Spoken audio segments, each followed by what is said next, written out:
Welcome to it, sports fans. Episode 16 from the Bleachers, FTB TV podcast. Available, of course, on Podbean. If you don't have iTunes, if you're on iTunes, of course, find the FTB TV podcast.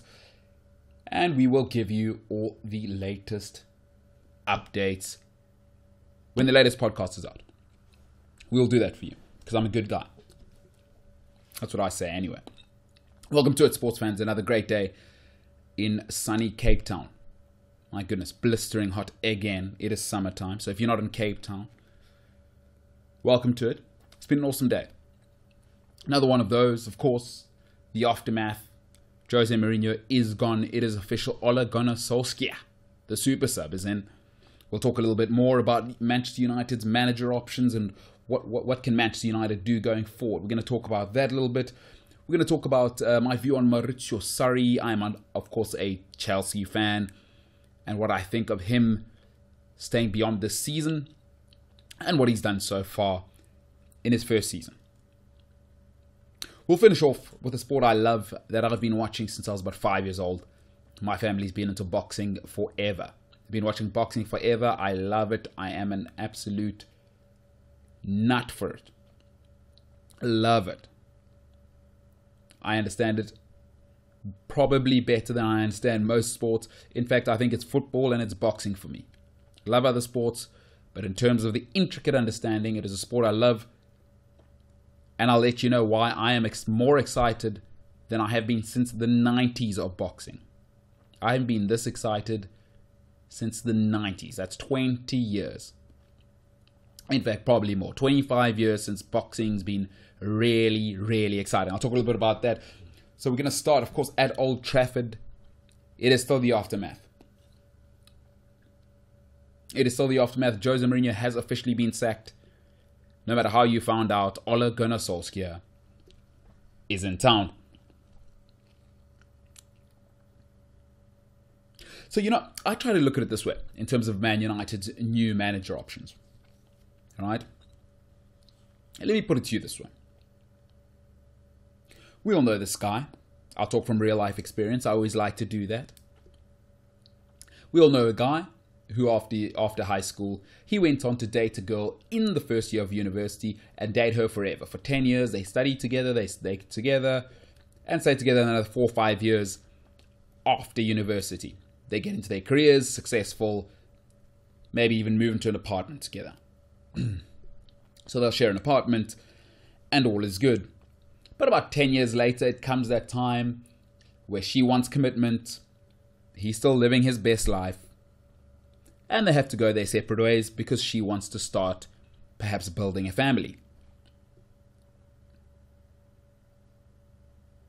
The dude goes, of course, after that. We know how it goes. He goes and dates with girls who look and sound like the original girl, right? But nobody can ever be her. She knew you intimately. She knew all of your shortcomings, but she still accepted you for who you are. 10 years, you got a lot in the bank. And the guy will date that crazy girl for a while. Then he'll date that kooky Dutch exchange student at his accounting firm, just to kind of give it that international mix as well.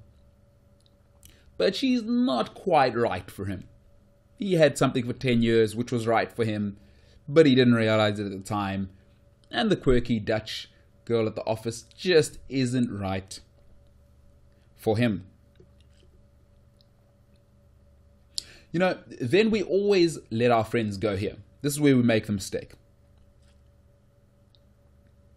Then your friend will tell you, hey, you know what? I met a great woman. She's got no drama because she's older than me. She's got 4 kids. But she's great. And she's only been divorced twice. She's got no baggage, which I love. That's what he'll tell you. The same friend then shockingly finds out that Mandy, with 4 kids and 2 different divorces from 2 different men, is 48 and single for a reason.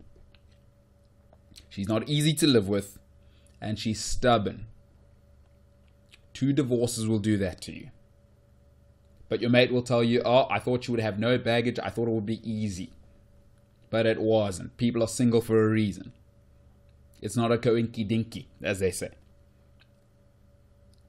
The worst part of all this, I'll tell you the worst part of this guy who's dating all these crazy women, is that the women aren't crazy.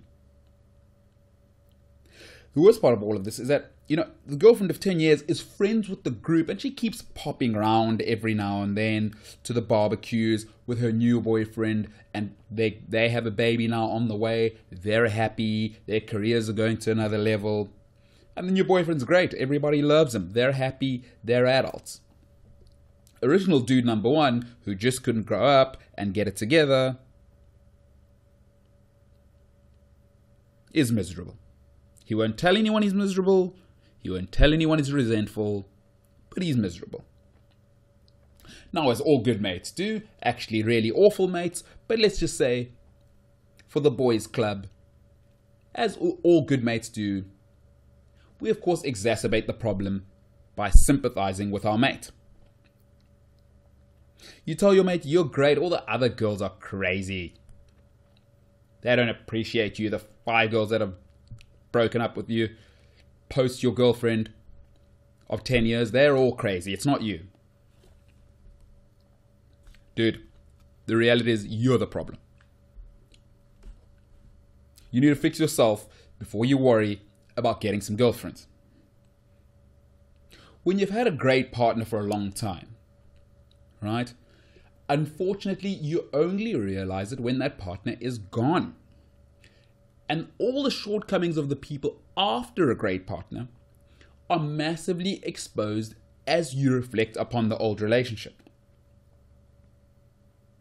When you find a new partner, it's impossible not to compare to somebody if you've had that partner for 10 years. Everybody keeps telling me that Manchester United's greatest challenge is finding a new manager. And to this I say, stop it. Manchester United's biggest challenge is not getting a new manager. Manchester United need to look at themselves honestly and say, are we doing internally everything we can to be an elite football club? And I don't mean amongst the elite. I mean to be Manchester United. Are we doing everything to be and replicate the Manchester United we built under Sir Alex Ferguson? Remember, Rome fell from within.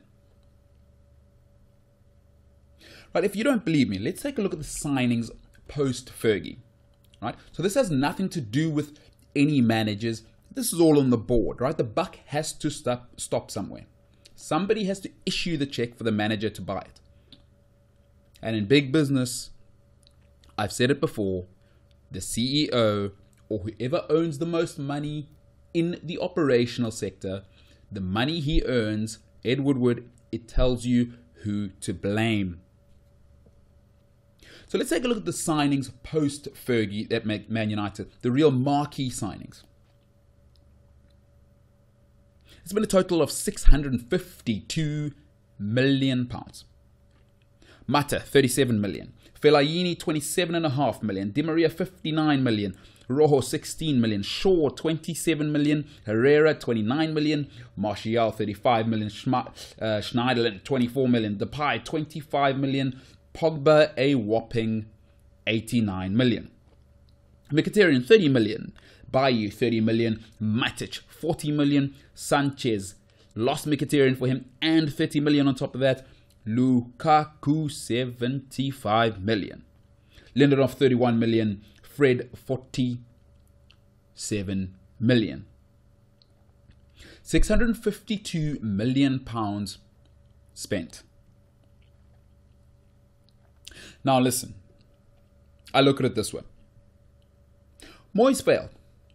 Okay, I can blame him. LVG failed. Yes, I can blame him. But a sideways passing wasn't the United way. But when you get a third world-class manager failing, all right? Because I think Moyes had proved he was the real deal at Everton. LVG needs no introduction to world football. He's unbelievable.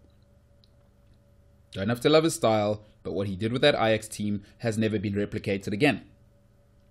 He's a world-class manager. He showed it with Holland at the World Cup. But when Jose Mourinho failed as well, at some point, Manchester United need to look inwards.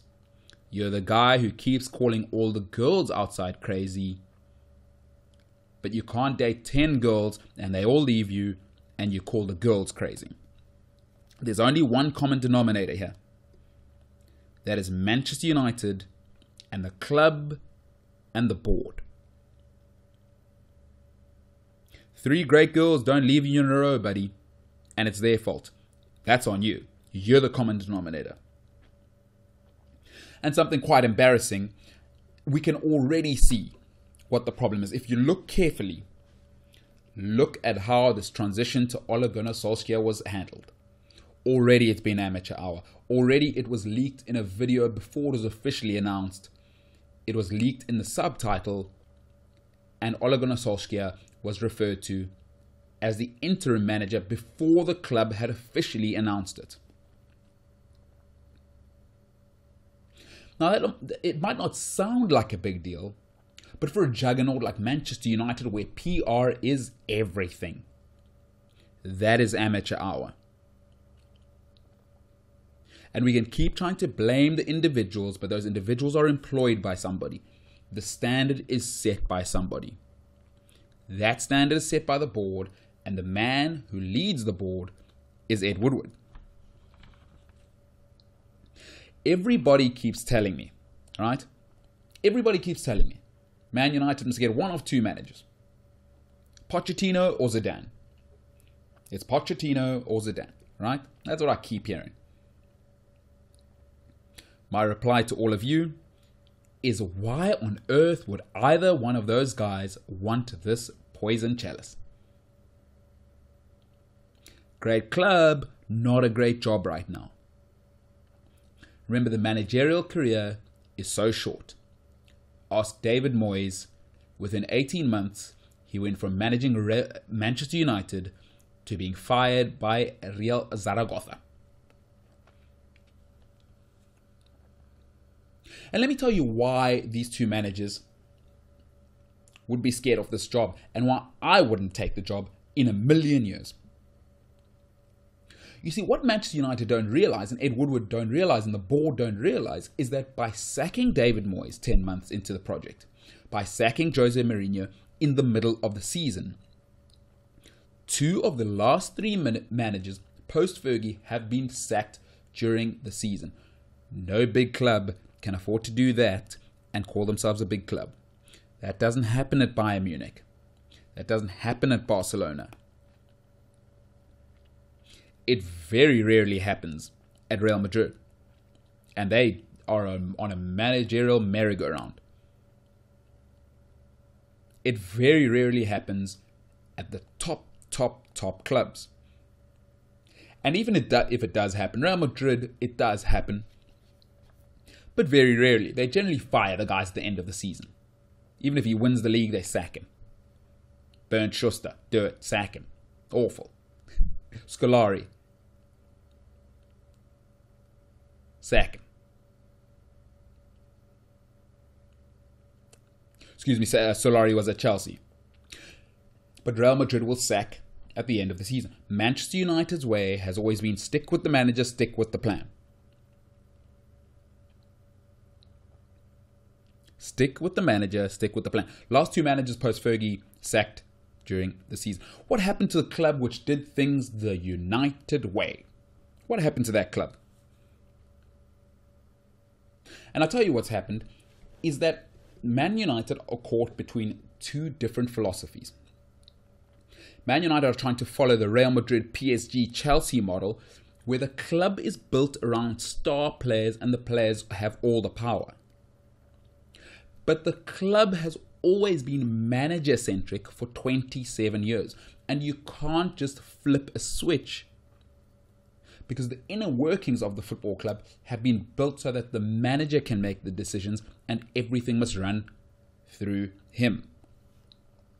And remember, the fans are a part of the football club, so the fans are used to that. They're not used to a Pogba trying to be bigger than the manager. They're not used to a Jesse Lingard being an Instagram star, releasing fashion labels the week of the Liverpool game. Remember, the fans stay forever, and they make a difference. Manchester United is built for manager-centric, owner-centric model, where the manager is the most powerful person at the club, but now they are trying to transition in panic mode to a player-centric model. Man United currently philosophically are a shambles. They don't know what they are, and you cannot build success in business, in sport, if you don't know who you are. If you're trying to compare yourself, if you're trying to be a copy of Real Madrid, a copy of PSG, a copy of Man City, a copy of Chelsea, you can never be that. Man United have to do it their way. If they're going to transition to that model, it takes time. You need to then buy the players that can fit into many different managers' molds, right? But United don't. They've got, right now in the squad, are players that fit into David Moyes' system, are players that fit into LVG's system, and some of Jose Mourinho's players. All three of those managers are light years apart, tactically and what they require technically and physically from their players. Why would Pochettino leave Spurs? If I'm Pochettino, there is no way in a million years I am leaving Spurs. Tottenham Hotspur, I've said it before, I'll say it again, have the best ownership with the best vision in the game worldwide for me.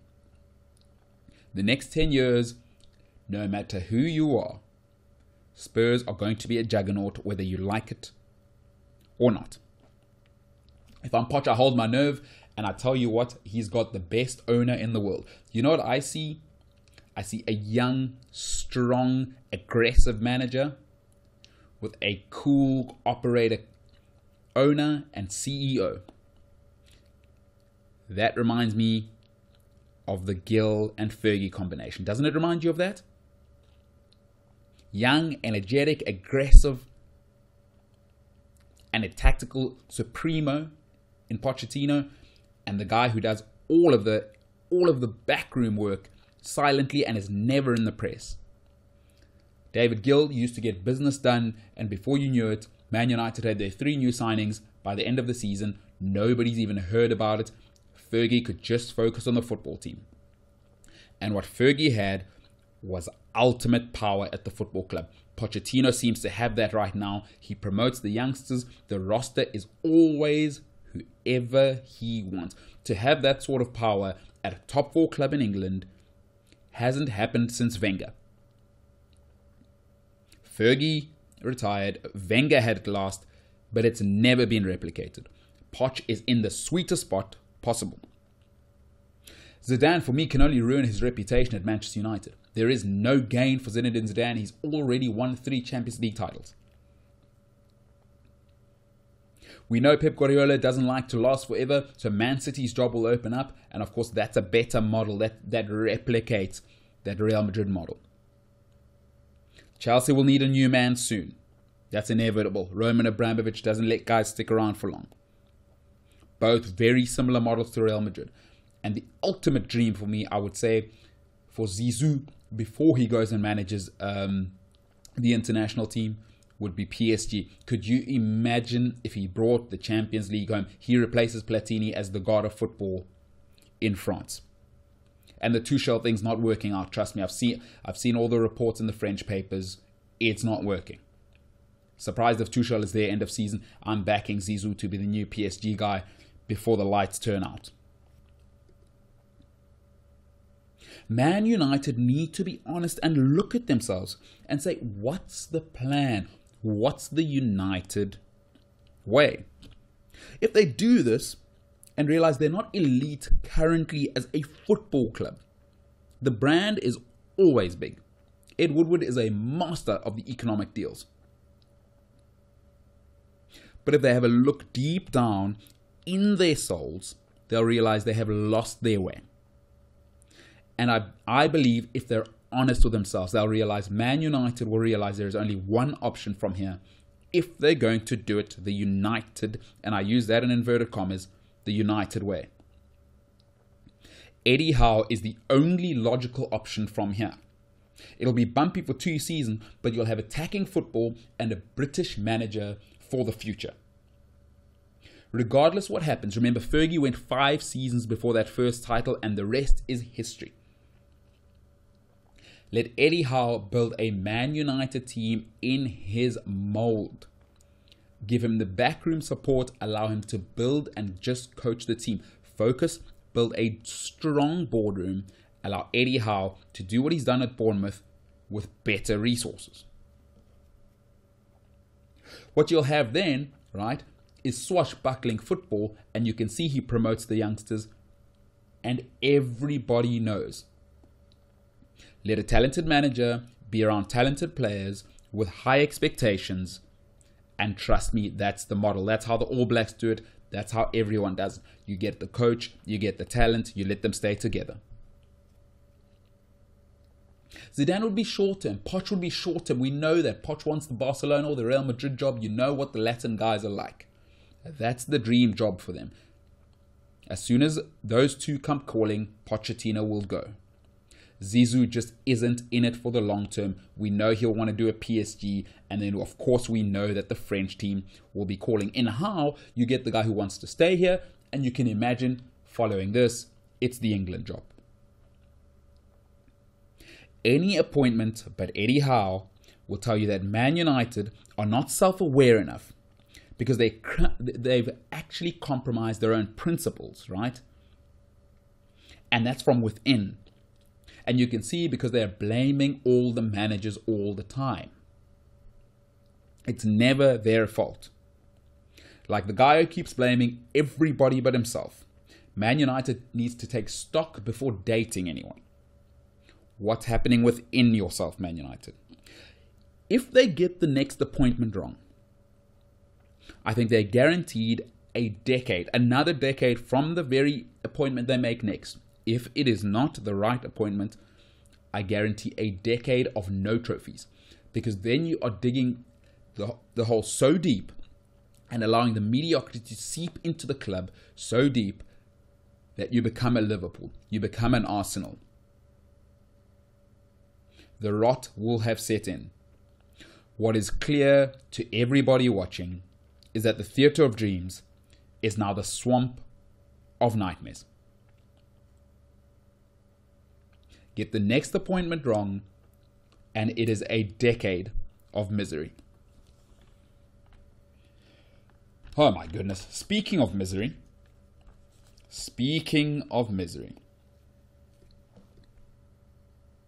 Listen, you ever seen a couple, right? Where the one partner is like 20 years older than the other partner.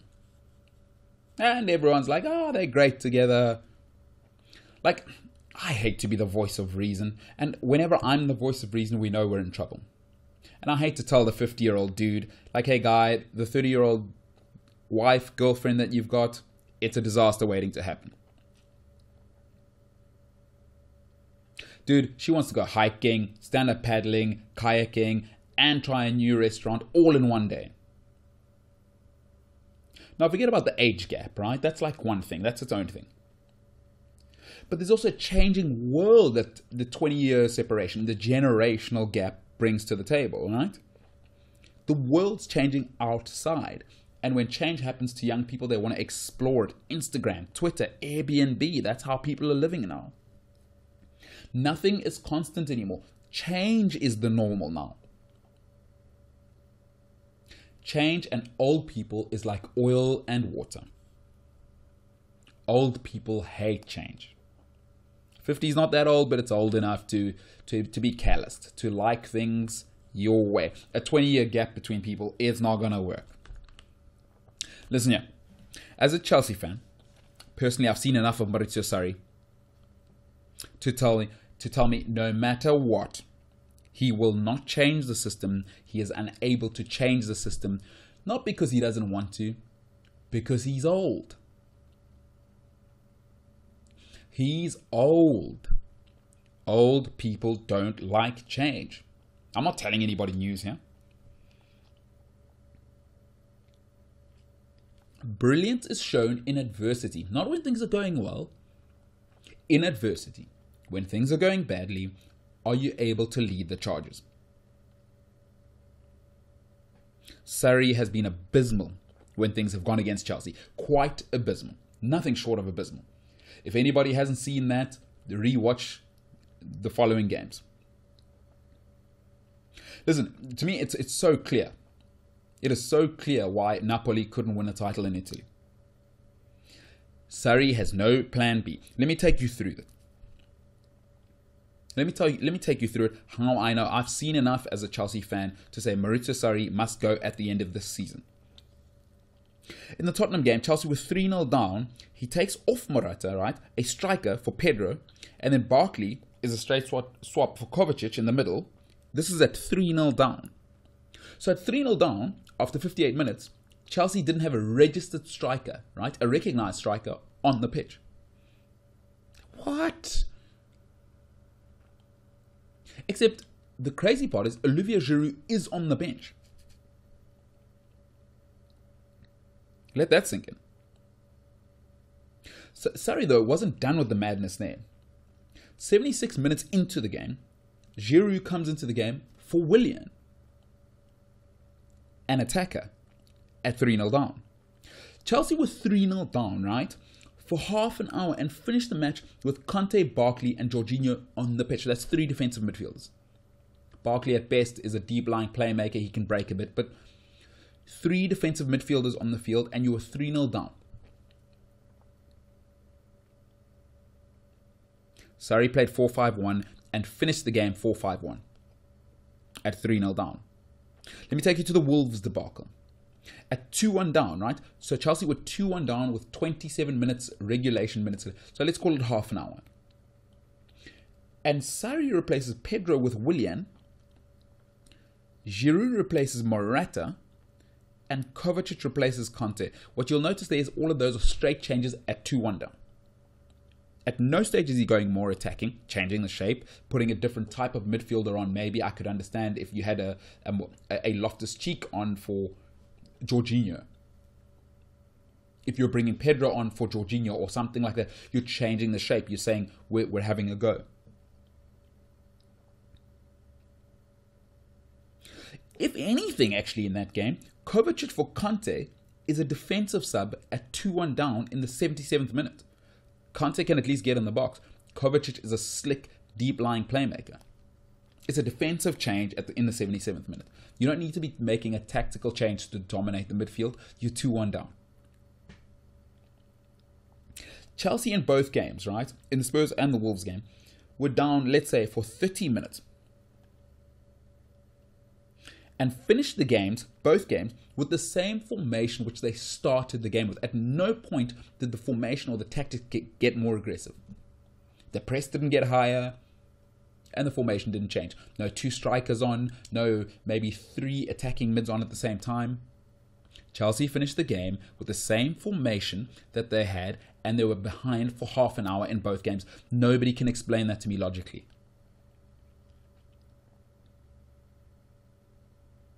In the Wolves game, right, Fabregas, Kovacic and Loftus-Cheek finished the game in a 2-1 loss, by the way. Listen to that. Fabregas, Kovacic, Loftus-Cheek on the same pitch to finish the game, having had the chance to put on two strikers, having had the chance to have Hazard, Willian and Pedro all on the pitch with a striker. None of that happened. He finished in the 4-5-1 formation. The West Ham draw was a warning. He was unable to change the shape. He made straight changes in that game. And I will repeat to you, Sarri is fun, cool interviews, quirky glasses, nice sayings in the press conferences, but he's a dinosaur. You can't beat Pep Guardiola over 38 games. If you can't even go more attacking, just have a plan B.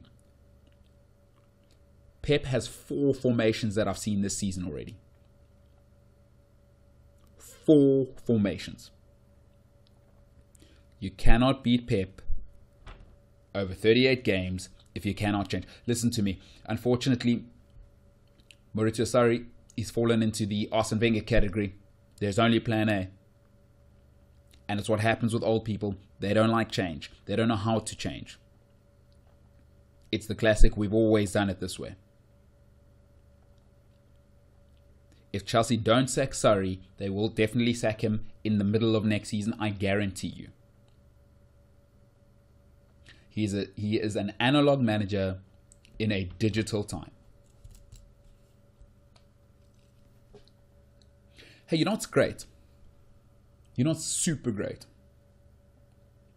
Is heavyweight boxing. Isn't heavyweight boxing great? It's just so great. The sweet science. Sport I love. I've been watching, I think it's 5, maybe even 4. I say 5, but 4. Watching it with my family. They absolutely, like my uncle loves boxing. And it's so great that the heavyweight division is back, which means boxing is back.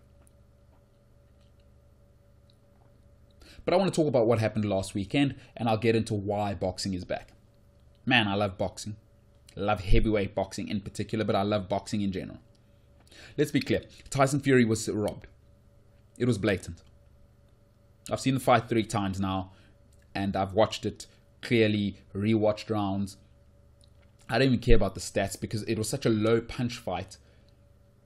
Neither guy is really a high work rate guy.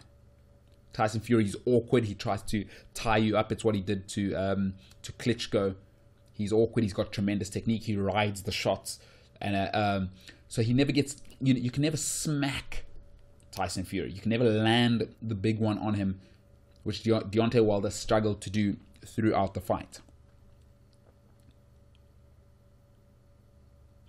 Fury was cheated, and it's blatant. But I've heard a lot of, yeah, but he knocked him out twice. So, you know, if you don't understand how the scoring works in boxing, knocking somebody out twice doesn't give you triple points throughout the whole fight. The fight isn't scored like between round number 1 and 12, and then they put it all together and score it like that. It's scored round by round. Let me explain to you how boxing scoring works. So boxing scoring works like this. Each and every single round, both fighters start with 10 points, okay? If you're outboxed at that level, being outboxed, you'll probably lose 10-9. Because outboxed at that level, when you're a blue chip fighter, 10-9 is generally outboxed. So the guy gets the jab, he might, and generally what the really smart fighters try and do is you finish the round strong, and that stays in the judge's mind. So when you hear that 10-second warning, guys, you'll often see in top boxing, the guys will try and land a few combinations or something which looks flashy, and you try and finish the round strong, and that generally sticks in the judge's mind, and that's how you win a round. All right?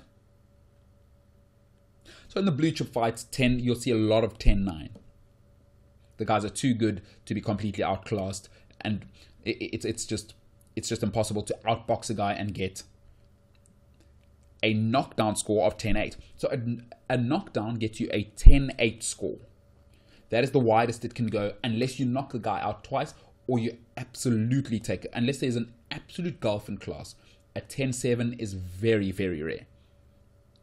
Like a 10-7 is like losing 5-0 in football. It doesn't happen at the very, very top in boxing. It just does not happen. Trust me, you've been watching boxing forever. 10-6, of course, 2 knockouts in a round.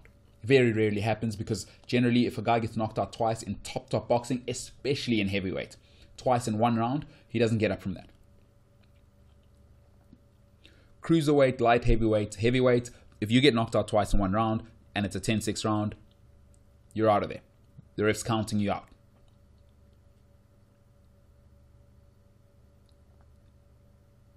Right? So what I need to explain to people, once again, is that you don't get triple points for knocking somebody out twice. Right? Forget about the punch count. Fury schooled Wilder in every round. And what do I mean by that? A lot of people try and use this sort of jargon. Oh, he schooled him, he outboxed him. And a lot of people, I think, don't have a context for what that means. Okay? Quite frankly, Fury embarrassed Deontay Wilder. He didn't school him, he embarrassed him. And I think in the next fight, it's going to be even more embarrassing because Tyson Fury will be fitter. And I think Anthony Joshua, if he faced Tyson Fury, will take him to school. Remember, Anthony Joshua, Olympic champion. Dubious decision, but he still got the fundamentals. Wilder was exposed. He's fundamentally raw, and it's too late for him to learn, I think. But I'll tell you what happened. When I say schooled, you know, what he did was he worked the body. So that means those punches that make you respect and you sap the other guy.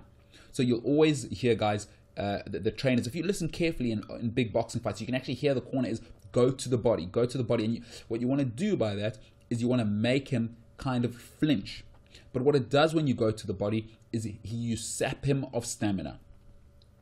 So when you go to the body early, you'll see all the top guys, they go to the body early. They go to the body early. The headshot, of course, that's the money one. But what you want to do is go to the body early and you sap him, because then you can really go to work upstairs when the arms get tired, the abs get tired, the shoulders get tired. As you work those abs, you work the ribs. And then when things get sore, he wants to start protecting that body because it starts hurting, the ribs, the abs. And then you can go to work with the jab. And what Tyson Fury did beautifully, and this is his punch. Tyson Fury doesn't have massive power, but what he does have is a snappy jab.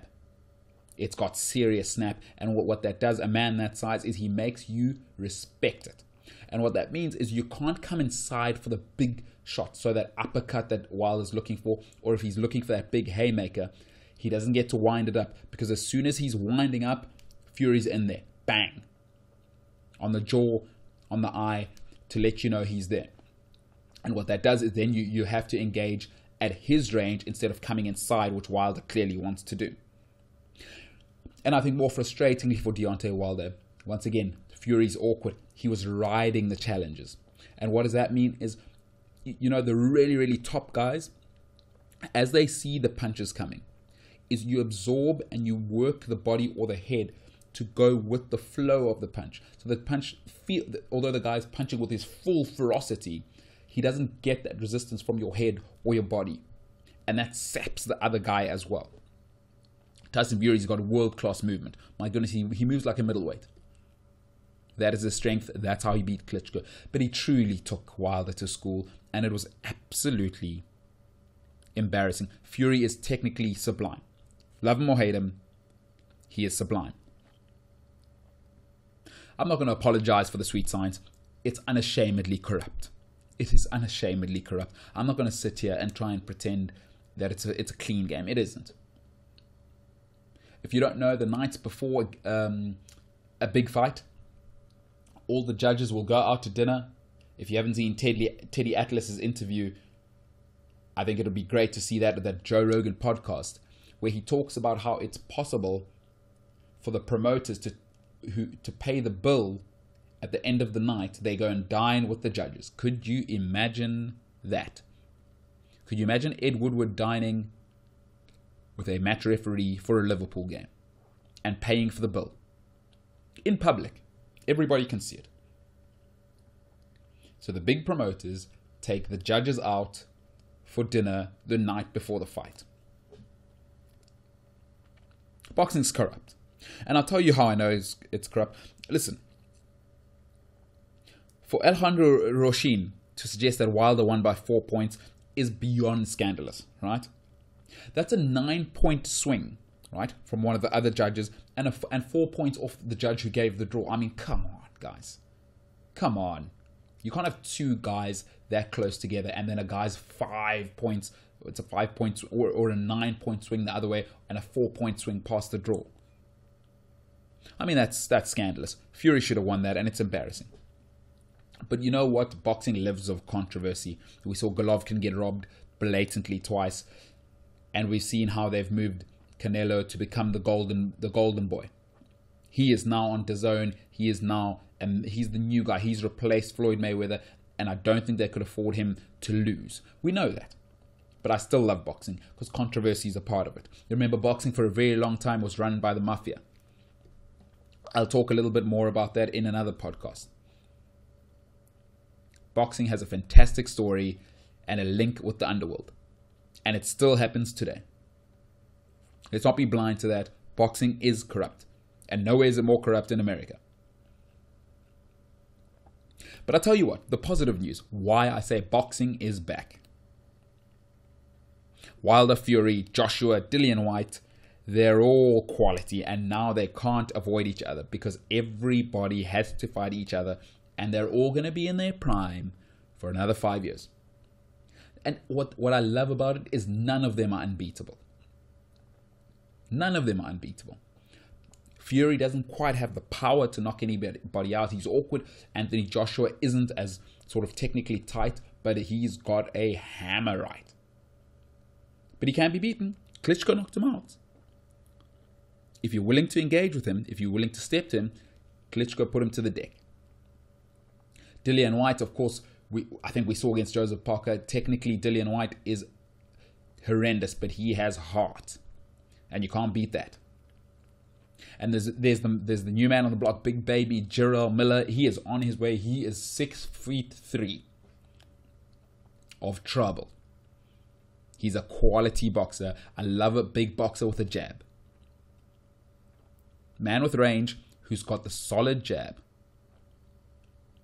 Jarrell Miller, nobody wants any of that because he's big trouble. Look out for him. If you haven't seen him, have a look at his fights. And he's packing heat in the right hand. He's got an uppercut from hell. He is packing serious heat. Tell you what, White Chisora 2 this weekend, I cannot wait because that's going to set up the next one. I think that'll set up the next fight for Anthony Joshua. I think Fury is going to rematch with Wilder, and then I think in the next winter, in December, we'll see the big showdown either between Fury and Joshua or Joshua and Wilder. I think we will see that.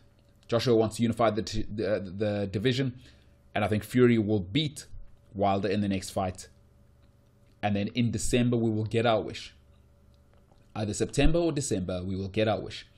Joshua will unite the division, or, and I truly believe this, he can be beaten by Tyson Fury. I love Anthony Joshua, but he can be beaten. He's not solid. Klitschko, a 39-year-old Klitschko, knocked him out. That wasn't like 27-year-old Klitschko.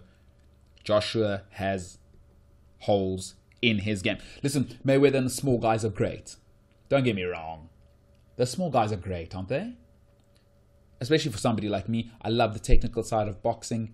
I love to really scrutinize what guys are doing, how they set shots up, and the little guys have to do that. But these big guys have box office bombshell power. And there's nothing on a screen that looks as great as an uppercut, as a right-hand haymaker from a heavyweight sending another man to the deck. 2019 in the boxing world is going to be nothing short of sensational. Joshua, Fury, Wilder, Chisora 2. It's going to be awesome. Chisora White this weekend is going to be awesome. That'll set up a 2019 where nobody can avoid each other. Wilder, Fury will have to see Joshua. Somebody's going to have to see Jarrell Miller from those guys as well. And somebody's going to have to see Dillian White, who I believe will beat Chisora. So what a year. And we can all celebrate. Because I don't care how good the middleweight is. I don't care how good the bantamweight is. I don't care how good the cruiserweight has been. Boxing is back. Heavyweight is boxing. Hallelujah. It is back. The sweet science is back. Cannot wait for 2019. I cannot wait for White Chisora 2 this weekend. Ladies and gentlemen, that is it from the bleachers. 19th December. What a time. Happy holidays to everybody around the world who gets to listen to this. And I look forward to chatting to you tomorrow. We'll talk more Premier League, of course. There is plenty more to talk about. Is Jurgen Klopp the real deal? We'll talk about that tomorrow and much, much more. For now, though, have a fantastic evening, and I look forward to tomorrow's show. From the Bleachers, signing out. Remember, check us out on iTunes, FTB TV podcast. That is on iTunes and Podbean if you don't have iTunes. Check it out in the link in the description, and you can subscribe, follow, and just download the link.